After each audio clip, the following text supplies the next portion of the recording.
what is your job title and who do you work for? I am a paramedic, also a shift lead, and then a field training officer for Mayo Clinic Ambulance Service in Rochester. Nice. What does an average day at work look like on the job? An average day is pretty unique to the day. Right. Our line of work, is very individualized per day. But you kind of start off, you do your truck checks, you get logged in, and then we kind of have a couple different posts around the city that we go and just kind of wait till we get a call for. So there's some chores and stuff that we have to do, but most of the time we're just kind of waiting and hanging out till something goes on. And then how long are your shifts? Do you have night shifts, day shifts? Yep. I work primarily nights. Okay. We do 12-hour shifts, and then it kind of does 3 days a week. Okay. I usually pick up a little bit more right now, but Yeah. yeah. And then how many emergency situations do you think you deal with on an average shift? We probably average, 7 or 8 calls per shift. Sometimes more, sometimes less. It is very, like I said, some days, there's been shifts where I haven't done a single call in the entire thing. And then there's days where I've done probably 15 calls.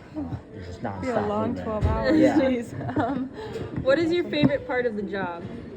I very much like being my own, or not having a whole lot of supervision. Yeah. Right?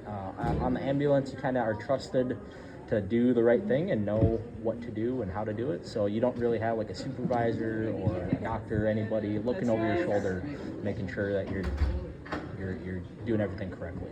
Yeah. And then what is your least favorite or the most stressful part of the job? I think the most stressful part is just kind of having to be prepared for anything. We can go from anything to, cardiac arrest, that's pretty generic, or, old person falls, to, we've been in some kind of sketchy situations as far as, there's been, shootings and stabbings and stuff like that where, your anxiety levels kind of go through the roof. Right. So, Yep. And then what is the most interesting call you've ever gone to? One of the most interesting calls I think has been one where it actually was a cardiac arrest where this lady just kind of, she looked very healthy. She runs marathons or triathlons or whatever. And she collapsed, and so we ended up doing CPR and shocking and, throwing a bunch of medications and stuff at her. And then 2 or 3 cycles into it, she wakes up and is talking to us. She walks to the ambulance. She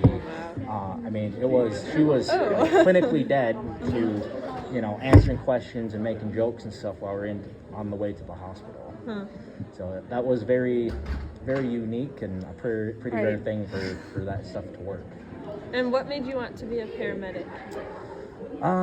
Originally I wanted to do firefighting, and then I kind of found out I did some of the training and schooling for that, and found out I get quite claustrophobic. So I don't know. My life kind of changed, and I joined the Army as a medic in the Army, and then I kind of transitioned to the civilian world, and it's been a pretty good fit so far. Good. And then that's all the questions you have. Do you have anything else you want to say, I guess? No. If you guys are interested in kind of furthering your medical career or anything like that, EMS is hurting for people. So we need all the help we can get right now. And like I said, it's a really unique thing to not have somebody looking over your shoulder, making sure, so that independence is something that a lot of us kind of stay in EMS for. So nice. Yeah.